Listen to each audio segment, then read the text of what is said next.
menjadi imam dan ikutan kita, dengan harapan mudah-mudahan salawat dan salam itu di akhirat berbuah syafaat.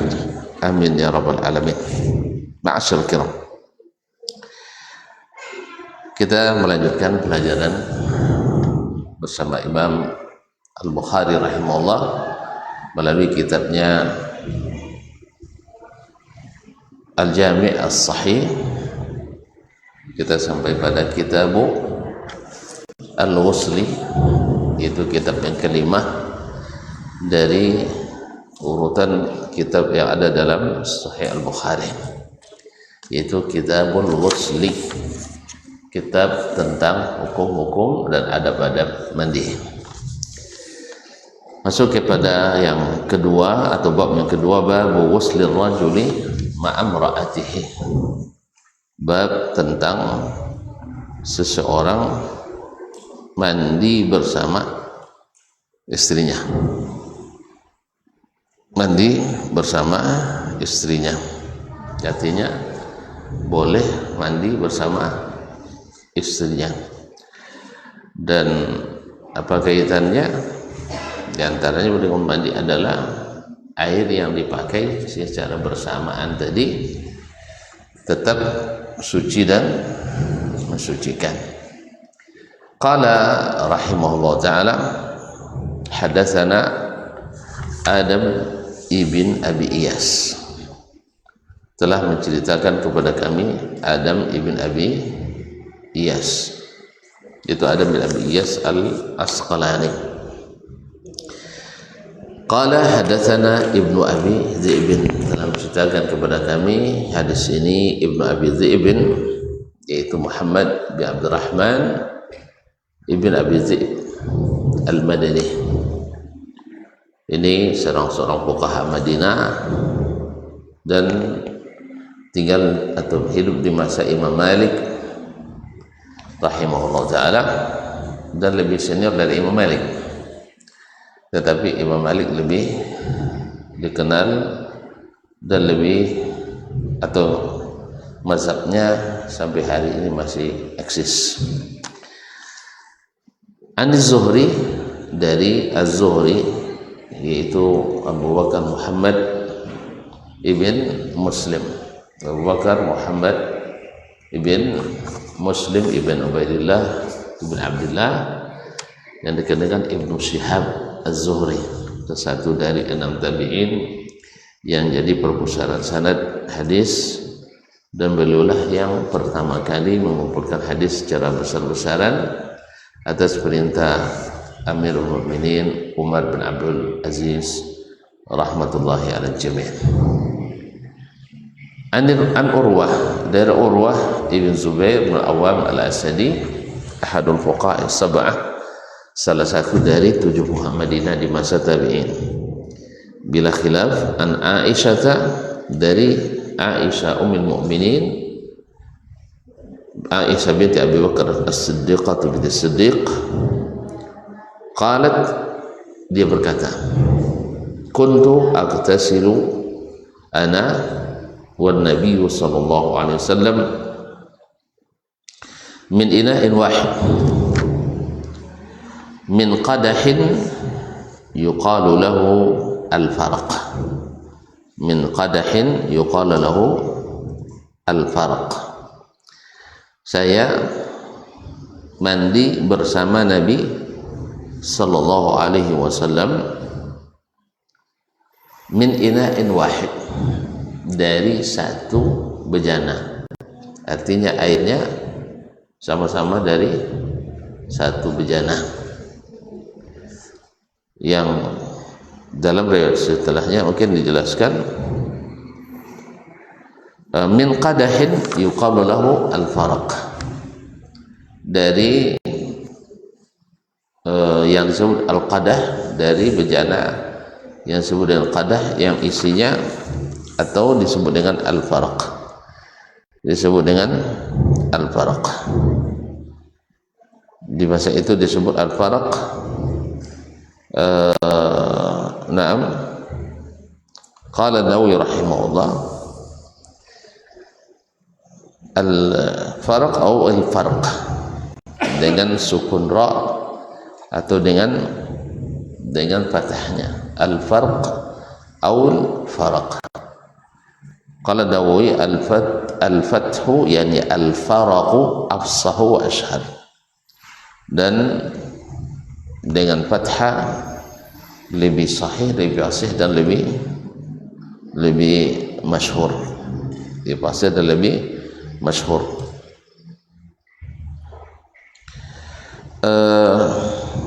Qala rahimahullah ta'ala, satu faraq itu seperti kata Sufyan bin Uyainah isinya lebih kurang 3 sa'.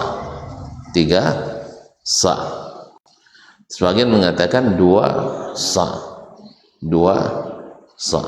tapi sebagian dari Abu Ubaid mengatakan yang muttafaq alaih adalah 3 sa', dan 1 sa' adalah 4 mud. 1 sa' itu adalah 4 mud. Dan riwayat setelahnya nanti menunjukkan bahwa Rasulullah sallallahu alaihi wasallam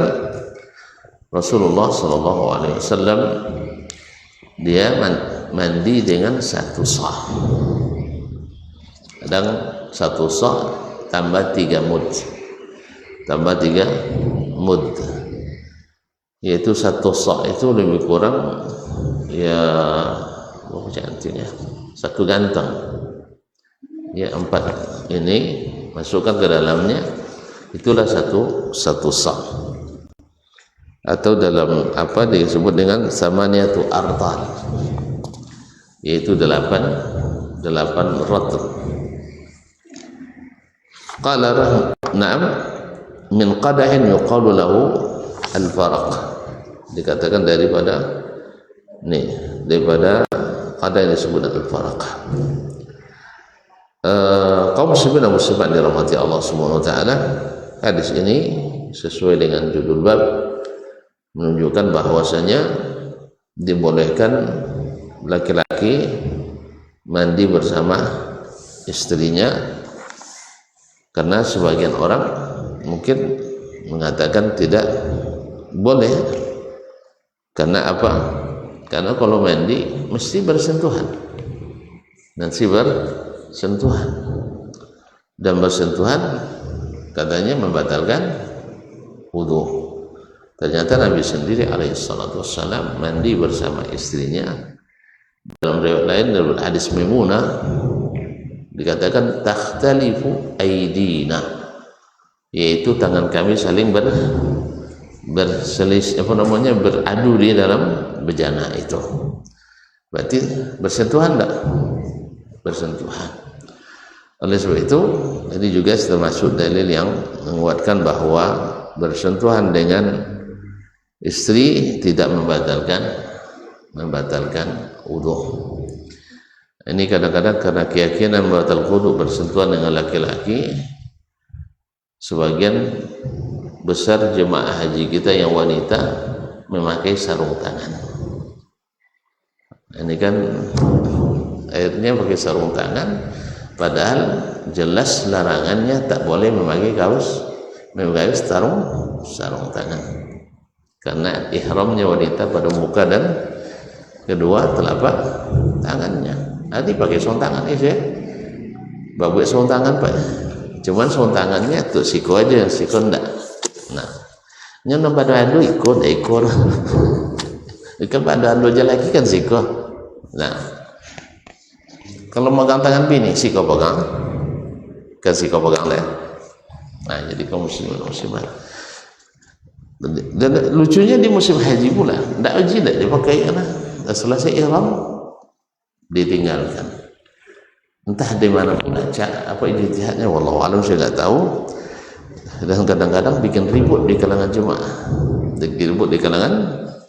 Kalau ada yang tidak pakai, tidak asal haji renyanya, tidak asal haji.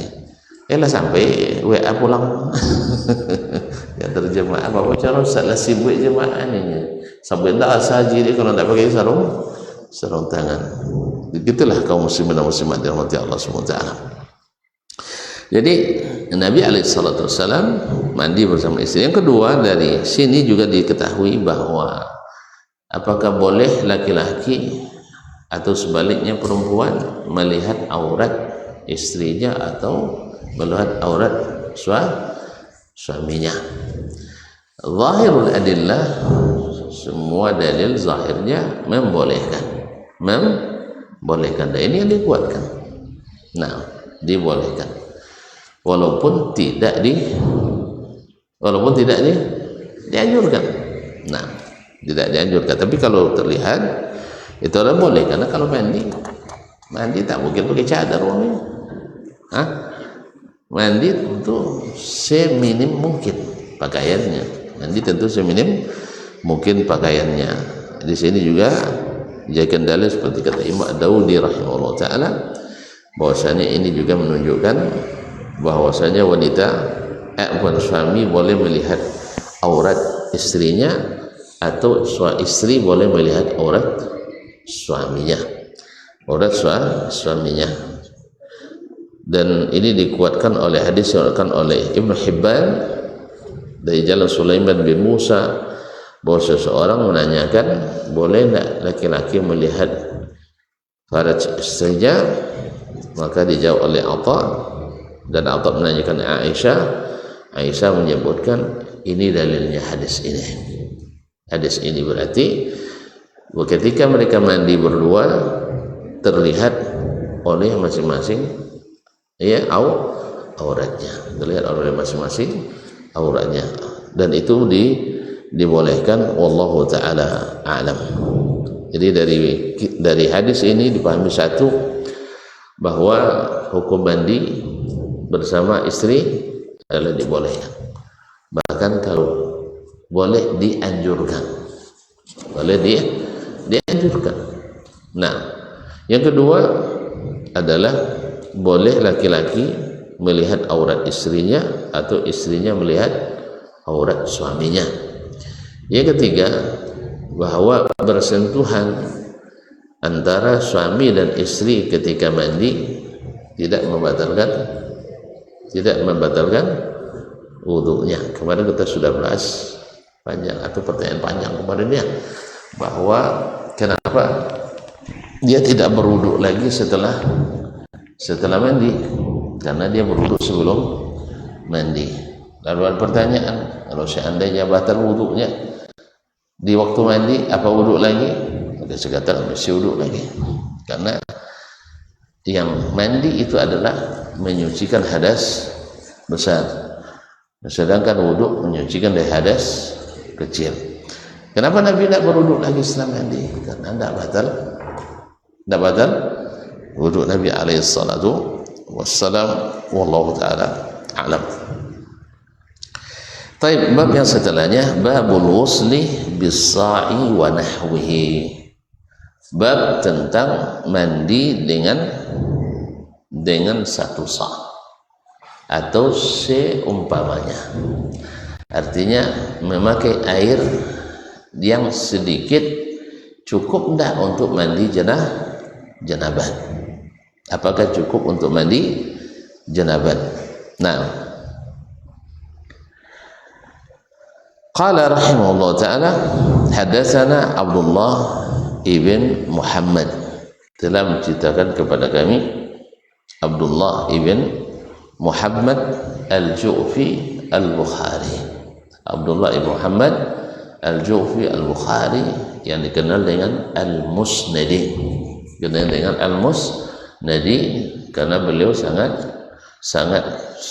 perhatian atau sangat gandrung sekali dengan musnadnya Imam Ahmad rahimahullah ta'ala. Qala hadatsani Abdus Samad, telah menceritakan kepada kami Abdus Samad, yaitu Abdus Samad ibnu Abdul Warith ibn Zakwan al-Ambari. Qala hadatsani Syu'bah, telah menceritakan kepadaku Syu'bah, yaitu Syu'bah ibn al-Hajjaj al-Ataki, Amirul Mu'minin fil hadis, awwalu man fattasha al-haditha bil Basrah, orang yang pertama memeriksa hadis di Basrah. Yaitu memeriksa hadis maknanya memilah antara yang sahih dengan yang tidak sahih. Dan beliau tercatat salah satu dari ulama hadis yang disebut dengan Amirul Mukminin bil Hadis. Amirul Mukminin bil Hadis yang merupakan gelar tertinggi bagi para ulama hadis. Dan tidak beratkan kecuali dari rawi yang as-siqah. Qala hadatsani Abu Bakar ibn Hafs, telah menceritakan kepadaku Abu Bakar ibn Hafs. Abu Bakar ibn Hafs ibn Umar ibn Sa'ad bin Abi Waqqas. Abu Bakar ibn Hafs ibn Umar ibn Sa'ad ibn Abi Waqqas. Qala sami'tu Aba Salamah, dia berkata saya mendengar Abu Salamah bin Abdurrahman ibn Auf. Abu Salamah bin Abdurrahman ibn Auf. Ada yang mengatakan Abu Salamah itu kunyahnya namanya Abdullah. Ada yang mengatakan Abu Salamah itu adalah namanya. Ada yang mengatakan itu kunyahnya, sedangkan namanya Abdullah. Sedangkan ada yang mengatakan bahwa beliau adalah namanya adalah kunyahnya. Namanya adalah kunyahnya. Kemudian beliau adalah salah satu dari 7 fuqaha Madinah di masa tabi'in, ala khilafin fis sabi' minhum, yaitu terjadi khilaf di antara yang ketujuh. Siapa yang ketujuh? Ada yang mengatakan Abu Salamah bin Abdurrahman ibn Auf, ada yang mengatakan Salim bin Abdullah ibn Umar, ada yang mengatakan Kharijah ibn Zaid. Yaqul dakhaltu ana wa akhu Aisyah ala Aisyah. Saya masuk bersama saudara Aisyah. Saya masuk bersama saudara Aisyah, saudara laki-laki Aisyah radhiyallahu taala anha. Naam, yaitu Abdurrahman ibn Abi Bakar As-Siddiq. Abdurrahman bin Abu Bakar As-Siddiq. Ala Aisyah, menjumpai Aisyah. Fasa'alaha akhuha an husnil Nabi sallallahu alaihi wasallam. Lalu Nabi Abdurrahman menanyakan kepada Aisyah tentang mandi Nabi alaihi salatu wassalam. Tentu maksudnya mandi ya mandi wajib. Kalau mandi biasa kan tidak perlu ditanya. Nak cerdak apa mandi lah, nak bacunga, ya kan, nak menciwo, nak apa, terserah. Ini tentu yang ditanya mandi syar'i.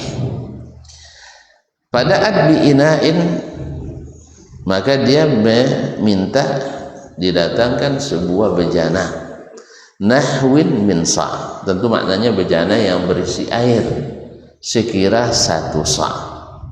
Faghtasalat, lalu dia mandi, langsung dipraktikkannya. Wa afadat ala ra'siha, kemudian dia menyiramkan air ke atas kepalanya, rambutnya. Wa bainana wa bainaha hijab, tapi mandi antara Aisyah dengan mereka ada pembatas, hijab. Jadi tidak langsung nampak sama mereka, tapi adalah di balik hijab. Jadi dia tunjukkan bagaimana cara mandi, itu 1 sa' air, 1 sa' air. Qala Abu Abdullah, qala Yazid ibn Harun, berkata Yazid ibn Harun, yaitu Yazid ibn Harun Al-Hammal. Yazid ibn Harun Al-Hammal salah seorang syekh dari Imam Al-Bukhari. Di sini Abu Abdullah adalah Imam Al-Bukhari. Wa Bahz, dan juga Bahz, yaitu Bahz ibn Asad. Bahz ibn Asad juga guru Imam Al-Bukhari. Wal Juddi, dan juga Al-Juddi. dan juga Al-Juddi. An Syu'bah, dari Syu'bah yakni Al-Hajjaj dengan lafaz qadri sa'in. Jadi kalau riwayat Abu Samad dari Syu'bah adalah nahwin min sa', nahwin min sa'. Sedangkan riwayat Yazid bin Harun wa Bahz dan Juddi yaitu qadri sa'in. Antara kalimat nahwi dengan qadri maknanya sama, maknanya sama. Ini juga menunjukkan bolehnya meriwayatkan hadis dengan makna selama tidak merubah hukum dan tidak merubah makna. Antara saya katakan indi au qad indi, misalnya indi minal mali qadru miliun, saya memiliki uang sekitar 1 juta, sama dengan perkataan saya indi nahwu miliun, saya punya uang juga sekira 1 juta. Jadi kalimat nahwi dengan qadri sama. Misalnya hafiztu nahwa asyrati ajza minal Quran, saya menghafal sekira 10 juz Al-Quran, sama dengan perkataan saya hafiztu qadra asyrati ajza min Al-Quran, saya menghafal sekira 10 juz Al-Quran. Itu sama maknanya. Jadi cuman Imam Bukhari ingin tunjukkan di sini bahwasanya kalimat qadr dengan nahwu itu adalah semakna, cuman para perawi meriwayatkannya berbeda. Ada yang meriwayatkan dengan kalimat nahwu, ada yang menyelakkan dengan kalimat qadri. Ya nahwin min sa', adapun riwayat yang lain qadri sa'in, qadri sa'in. Nah, kaum muslimin dan muslimat dirahmati Allah Subhanahu wa taala, hadis ini menunjukkan satu, bahwasanya para sahabat saling belajar kepada yang lain, saling belajar kepada yang lain, yaitu Abdurrahman bin Abi Bakar bertanya kepada adiknya Aisyah. Yang kedua, bahwa rasa malu tidak menghalangi dia menanyakan hal-hal yang kadang-kadang sensitif. Jadi kan nanya mandi junub kepada saudarinya, kadang-kadang sensitif kan. Tapi karena ini ilmu harus ditanyakan, karena yang tahu tentu orang rumahnya. Maka Aisyah menjawab, dan jawabannya tidak hanya dengan bicara, tapi dengan praktek. Karena menjawab dengan praktek itu lebih mengena daripada jawaban dengan ucapan semata. Maka Aisyah radhiyallahu anha, karena di situ Abdurrahman adalah mahramnya sendiri, maka dia buktikan mandi itu dengan dengan praktek. Ma'asyiral kiram yang dirahmati Allah Subhanahu wa taala, di situ kan ada Abu Salamah bin Abdurrahman ibn Auf yang bukan mahram baginya. Makanya disebutkan antara kami dengan Aisyah ada pembatas, ada pembatas. Nah, wa bainana wa bainaha hijabun, ada hijab. Ma'asyiral kiram dirahmati Allah Subhanahu wa taala. Kemudian kadar air yang dipakai untuk mandi, yaitu mandi wajib itu atau mandi junub itu cukup satu sah. Artinya ini anjuran untuk berhemat dalam menggunakan air untuk mandi, menggunakan air untuk mandi sesedikit mungkin. Karena Nabi alaihissalam pesankan, sekalipun kita di dalam sungai yang mengalir, maka yang dipakai juga sedikit.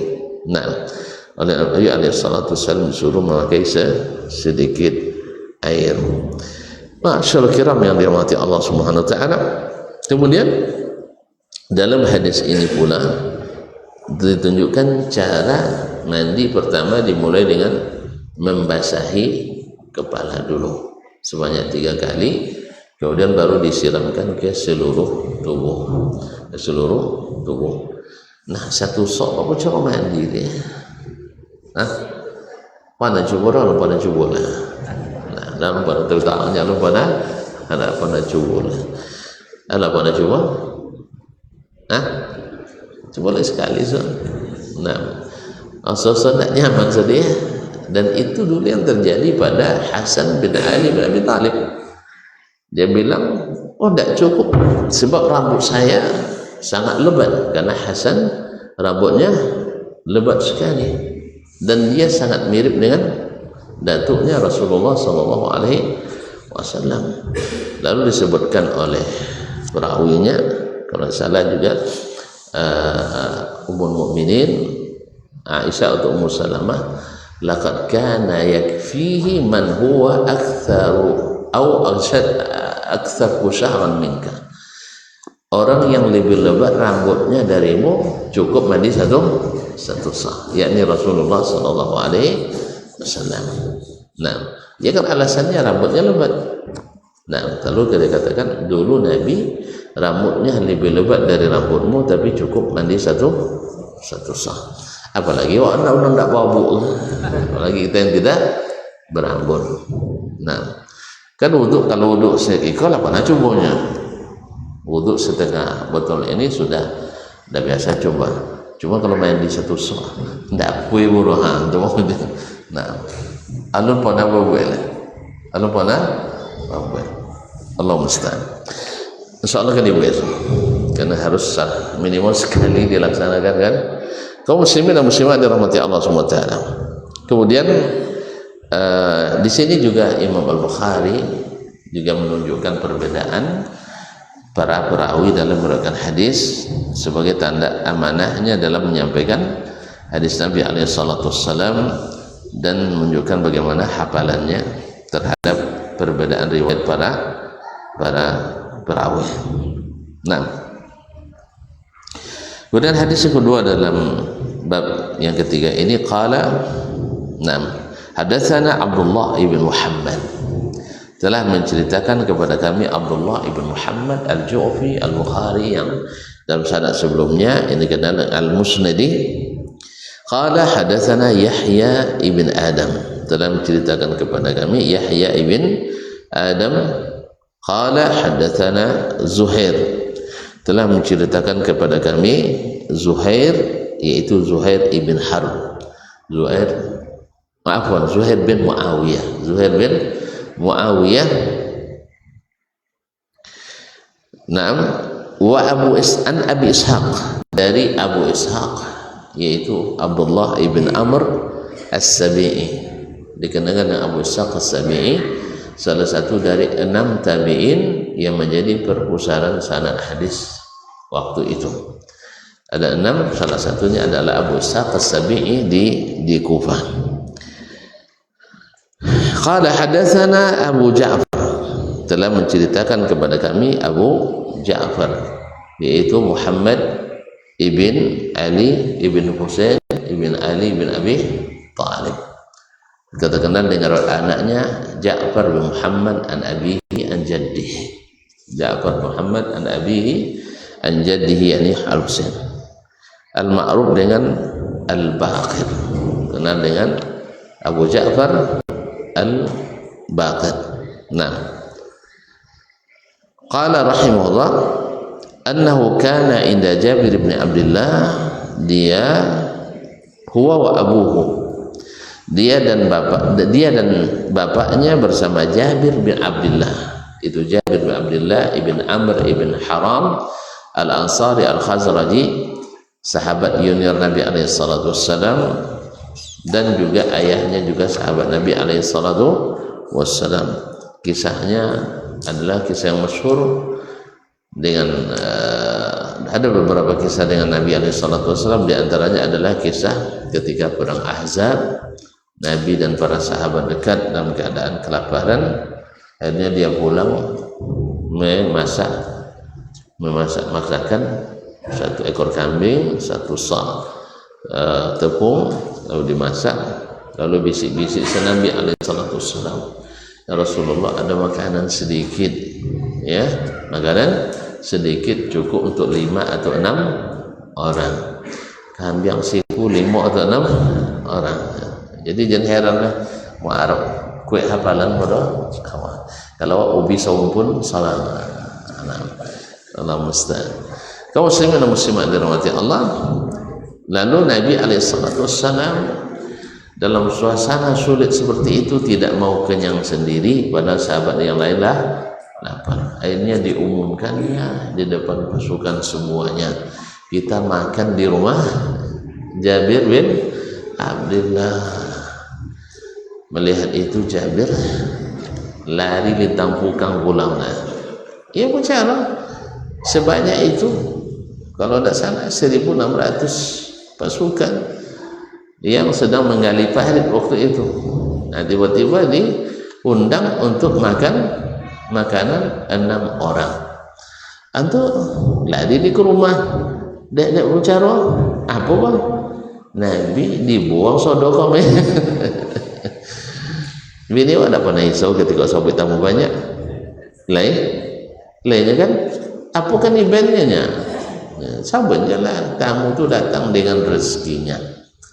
Kalau rezekinya hanya seteguk air cukup, seteguk air. Yang lebih hebatnya pulang membawa penghapus dosa kita. Itu dia. Makanya tamu itu sebenarnya menguntungkan kita. Dia datang dengan rezekinya dan rezekinya. Nah, makanya tidak boleh takalluf, mengada-ngada.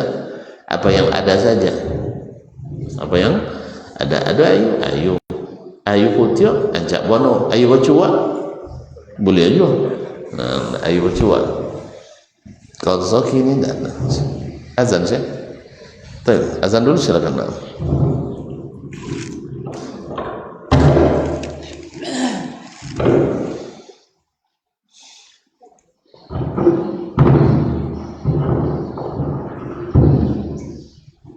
Allahu Akbar, Allahu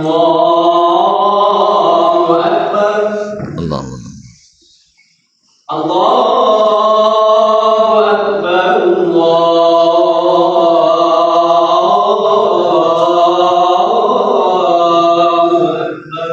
Allahu Akbar. Asyhadu an la ilaha illallah. Asyhadu an la أشهد أن لا إله إلا الله.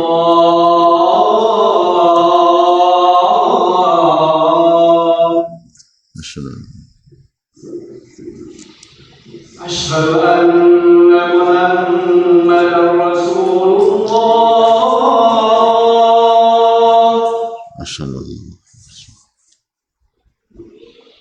أشهد أن محمدا رسول الله.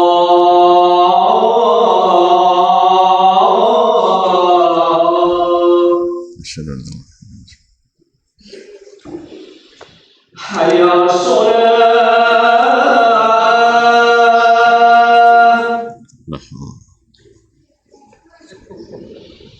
حي على الصلاة.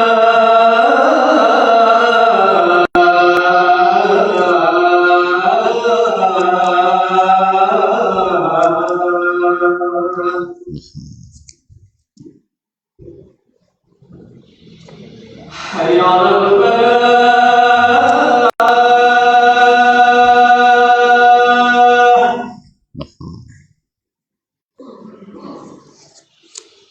حي على الفلاح.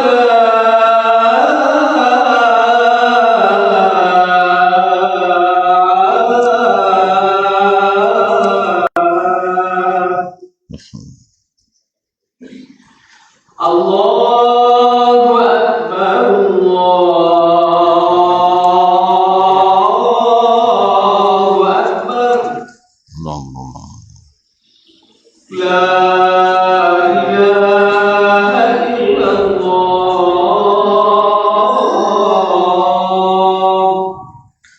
asyhadu an la ilaha illallah Allahumma rabb hadhihi ad-da'wati was-salati Nabi Muhammad sallallahu alaihi wasallam.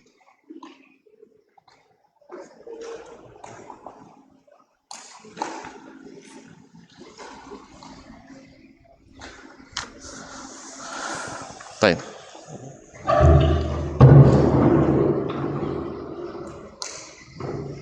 Qala rahimahullah ta'ala wa indahu qaumun, dan di situ ada beberapa orang, ada satu kaum, fasa'aluhu anil ghusli, mereka bertanya kepada Jabir bin Abdullah tentang hukum mandi. Faqala yakfika sa'un, cukup bagimu satu sa' air, yaitu 4 mud. Faqala rajulun ma yakfini, lalu ada seseorang yang mengatakan itu tidak cukup bagi saya, tidak cukup bagi saya.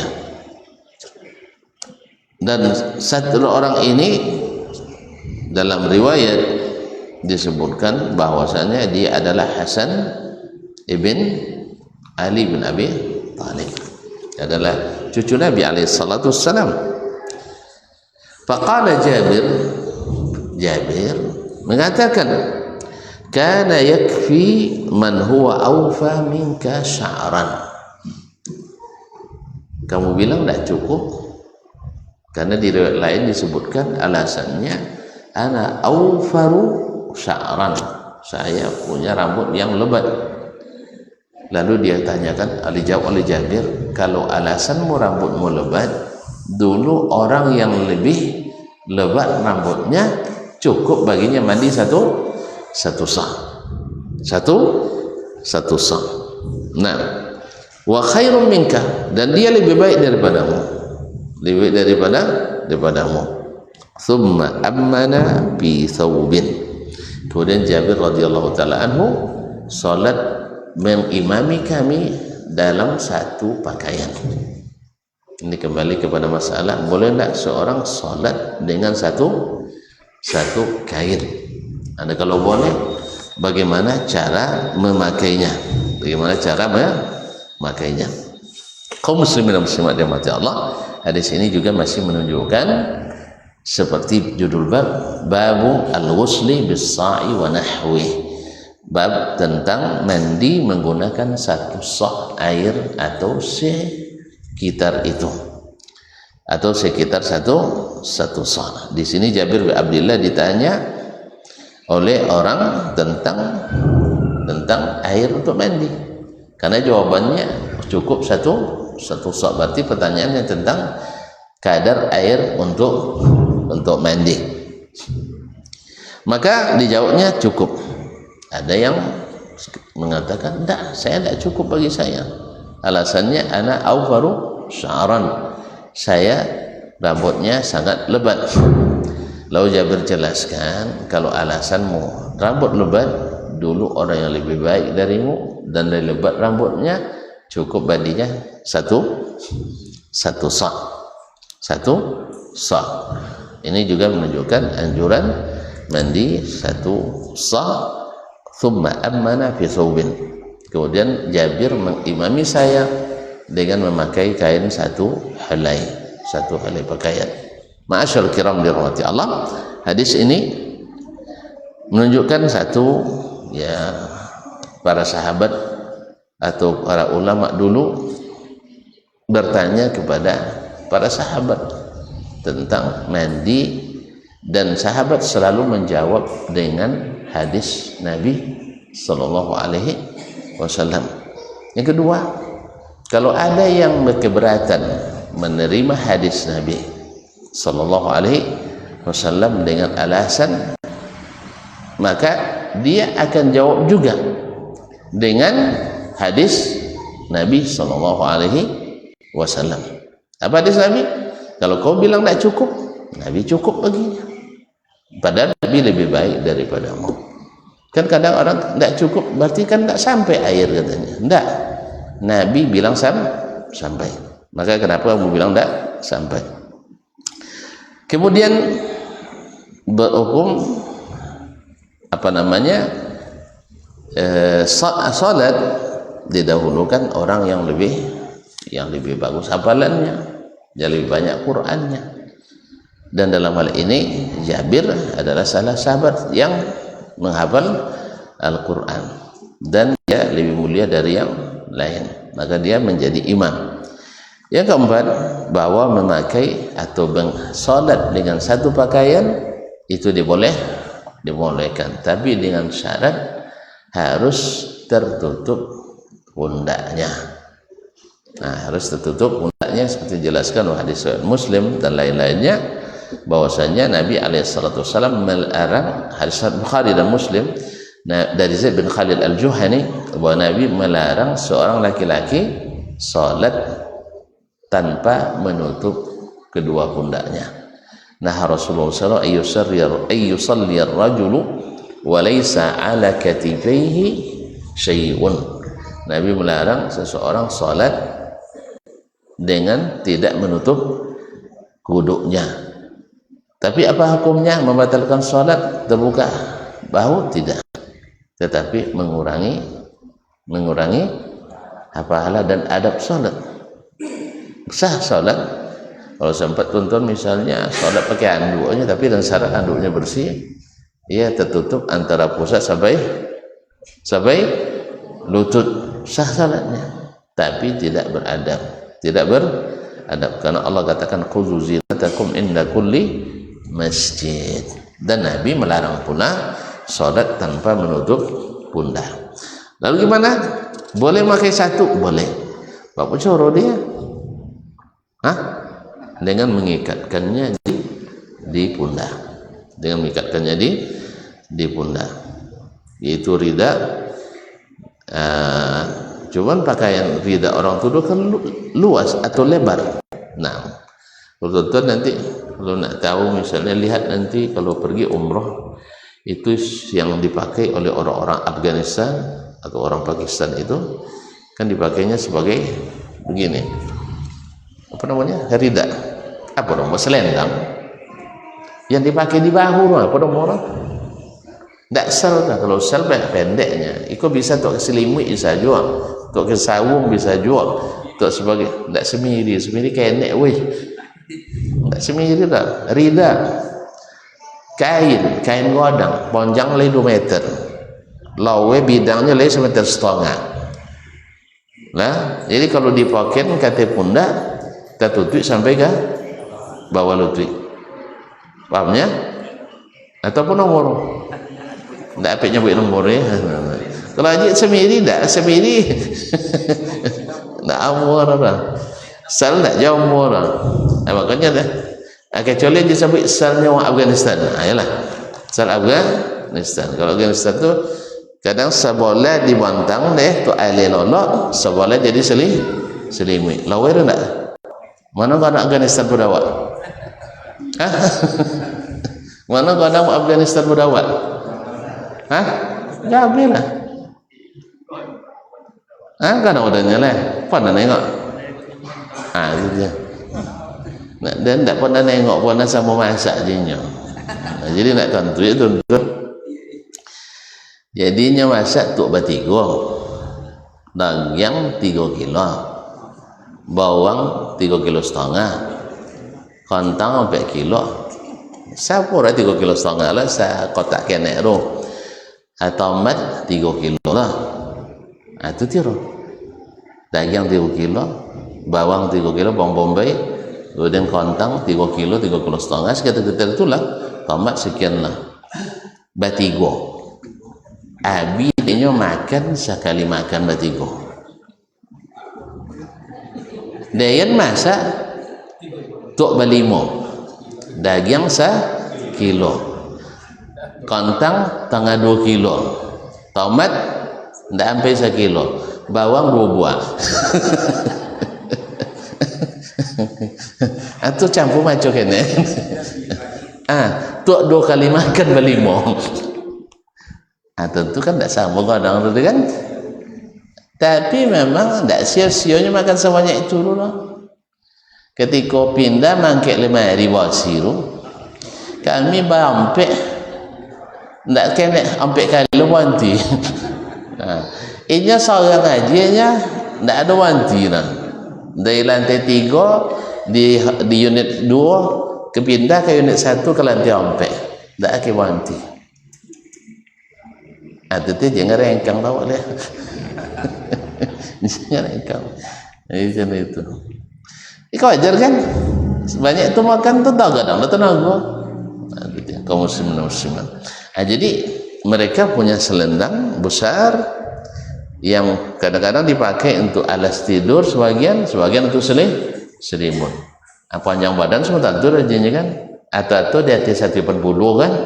Di atas 180. Jadi kalau lawe 2 meter setengah, kemudian bidangnya 2 meter, bisa tinyornya kan? Kalau lalu diselendangkannya, disilangkan di atas bahu, tertutuplah auratnya, tertutup. Itulah yang dimaksud, yaitu memakai solat dengan satu kain, jelas. Nah, tapi kalau tidak macam itu, jangan.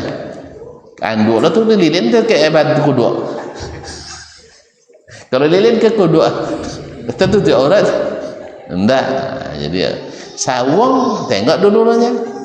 Ke sawung, kalau lagi sawung kadang bisa, tapi kalau sawung kena tak mau dah. Jadi bagian sawung dililin kamai itu boleh. Tapi ingat kaum muslimin, sarung-sarung sekarang banyak yang tipis-tipis. Jadi kalau tuan-tuan pakai sarung kini pastikan tidak nampak. Keperlu center di bini nampak tang kalau tang jauh konya. Kalau lah di tengah matahari nampak kan? Antum ekor tidaklah pakai selau di dalam nah. Bisa-bisa tak asal salat dulu. Kan ya? Kadang tidak ada pun cahaya nampak itu bayang-bayang dalam tu kan ya? Kan banyak kesawung gini tu hati-hati. Kamu tengok pakai kesawung jolly nampak di dalam sarung itu. Ini mungkin sebabnya barangkali karena kini orang dah banyak pakai celana cingkrang di dalam. Atau dibuatnya tipis. Jalannya ini kadang-kadang orang Arab kan jubahnya kadang-kadang tipis. Kalau jubah musim panas kan mipi. Cuman mereka di dalam pakai kalau di dalam pakai baju kaos, tidak singlet yang terbuka kotian, tidak pakai kaos yang mau pakai ke sampai singgolongan. Makanya tidak capek babaun lah. Paham lah.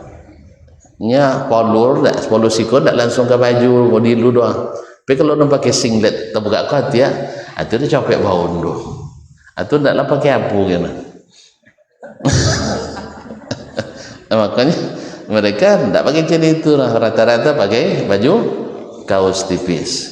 Kaos tipis bukan pakai swallow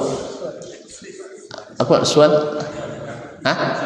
brand. Nah, itu yang terbuka ketiaknya. Nah, kalau terbuka ketiak apa lu langsung pindah ke jubah. Atau kalau ke jubah langsung tuh kalau bangun. Tapi kalau seandainya dalam masih terkurungnya sekedek tertahan juga sekedek. Kalau sebab itu makanya bagi yang suka berkeringat kodok-kodok mandi. Nah, jelas ya. Jadi juga sarung tolong diperhatikan. Kalau pakai sarung yang jarang maka harus pakai celana di dalamnya. Pakai celana yang tipis itu, celana jubah. Kalau tidak nanti takut aurat kita terbuka. Allah musta'an.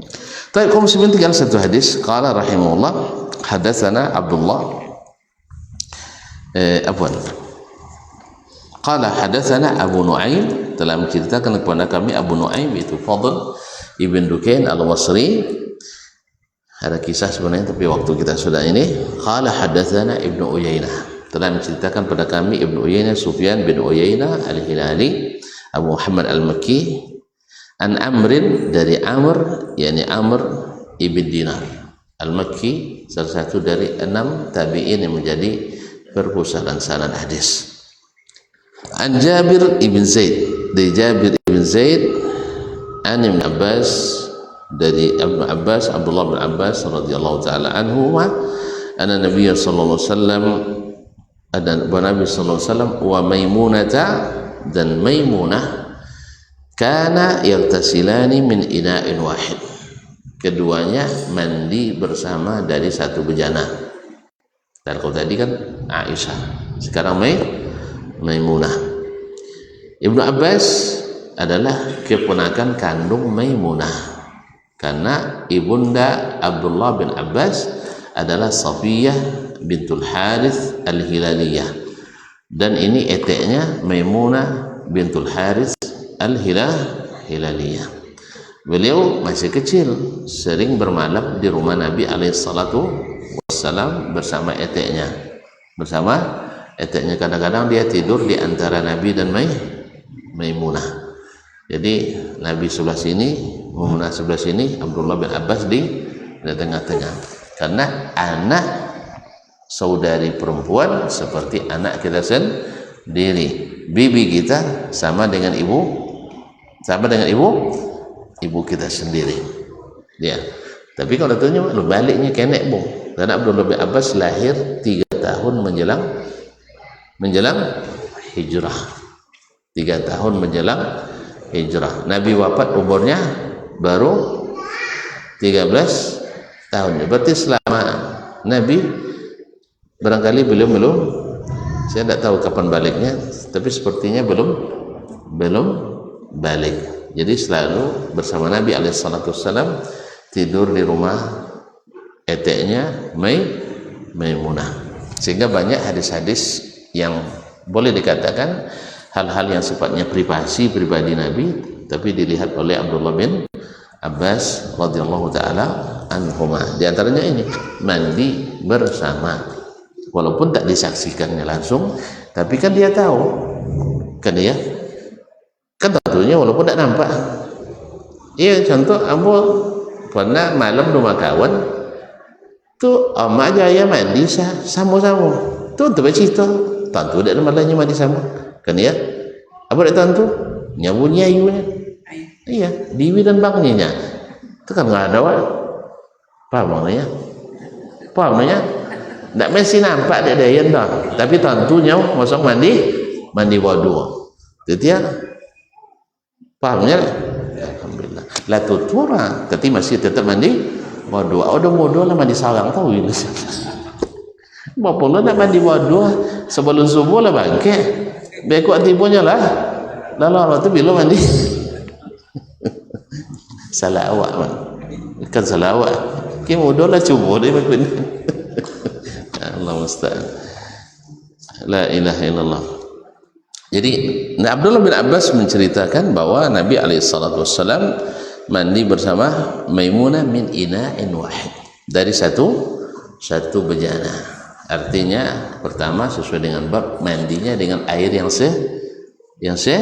sedikit, mandi dengan air yang sedikit. Yang kedua pasti mereka bersentuhan. Yang ketiga bahwa air percikan dari badan masing-masing pasti masuk juga ke dalam bejana, dan itu tidak masalah, tidak menjadikannya sebagai air yang tidak suci, kecuali badannya bernajis itu lain hal, ya, atau sesuatu yang mengotori itu lain hal.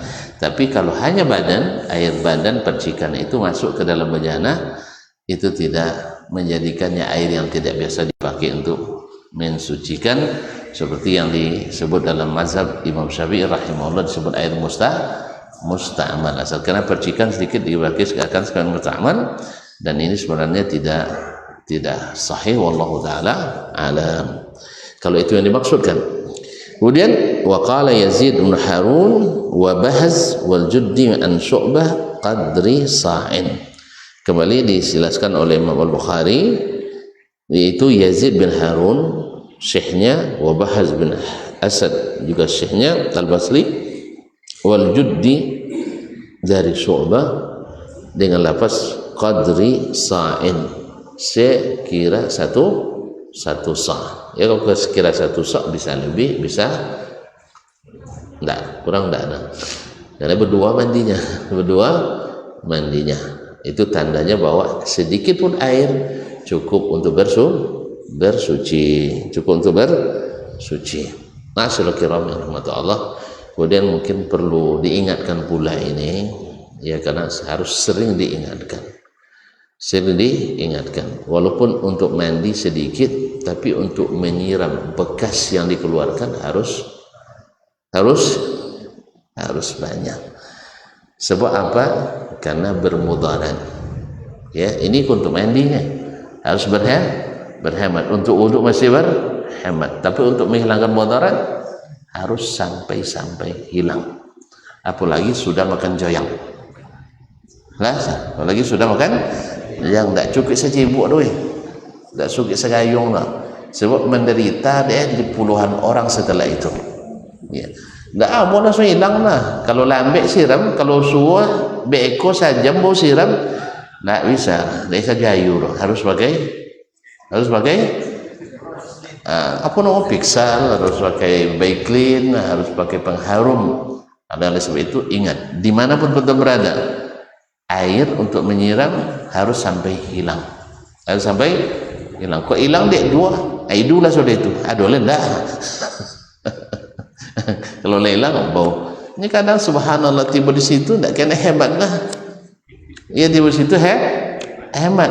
2 titik jadinya. Apa suduk? Kalau keran suduk terbalik. Jadi orang kare itu baru kita ingat. Kenapa? Karena juga di tempat-tempat yang kawan-kawan mengaji pun sering ditemukan seperti itu. Ya, tidak tonton sabuk lah. Kami di Madinah, kami di Madinah. Kamu kan musyrib dulu.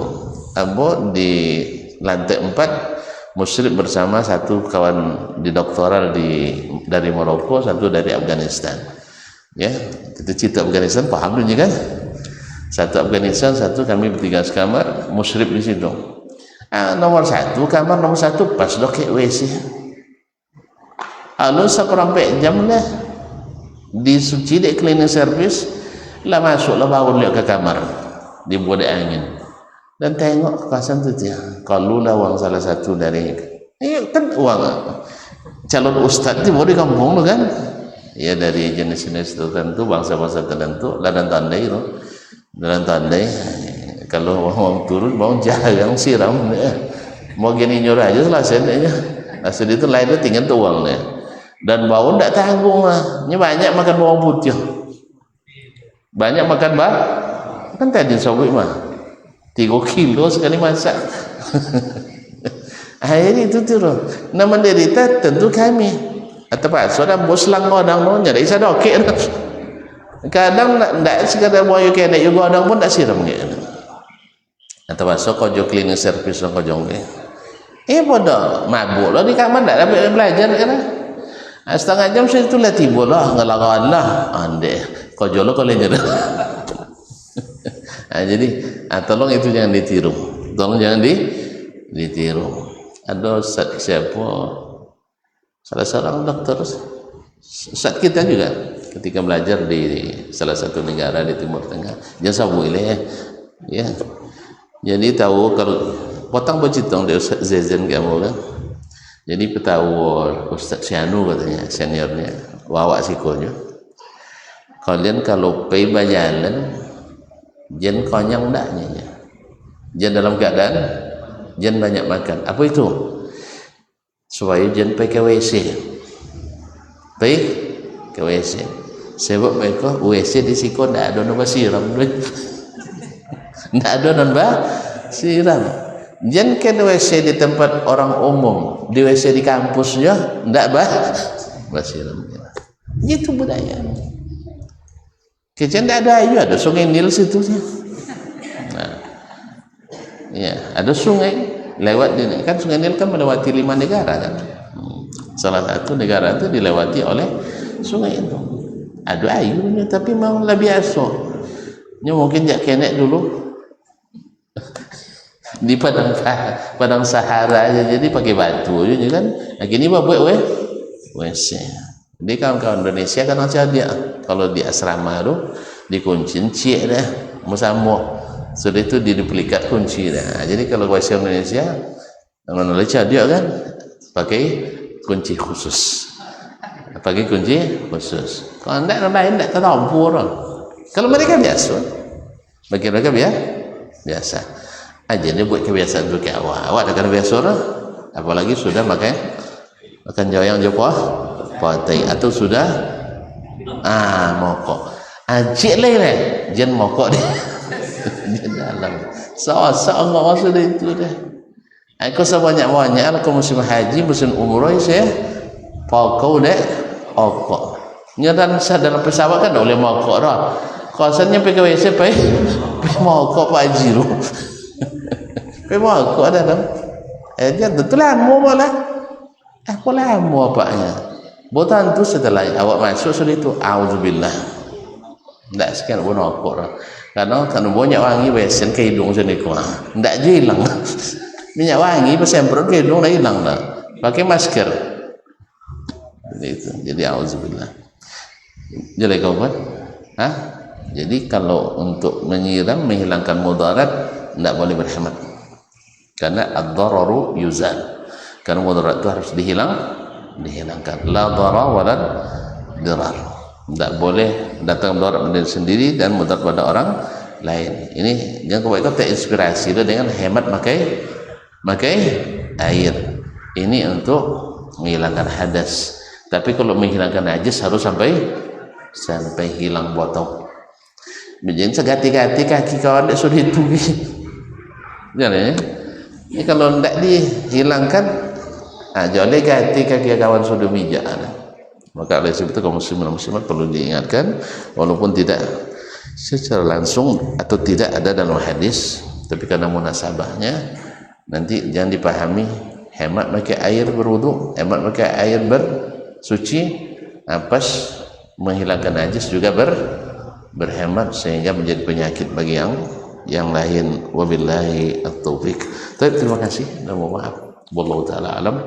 Wa sallallahu ala nabiyyina Muhammadin wa sallam wa subhanakallah bihamdik asyhadu an la ilaha illa anta astaghfiruka wa atubu ilaik. Wassalamualaikum warahmatullahi wabarakatuh. Barometer amal kita saleh tak salehnya di salat kita. Bila salat kita ikhlas dan sesuai dengan sunnah Nabi SAW, maka insya Allah amalan yang lain mengikuti. Ini aktivitas ini membantu saya di akhirat atau akan menyulitkan saya di akhirat. Kalau seandainya perbuatan itu ternyata akan menyulitkan kita di akhirat kelak, tinggalkan perbuatan itu. Anta ni'mal jund. Kamu adalah sebaik-baik prajurit. Coba lihat. Kamu adalah sebaik-baik prajurit. Maka tujuannya adalah menghancurkan kehidupan rumah tangga.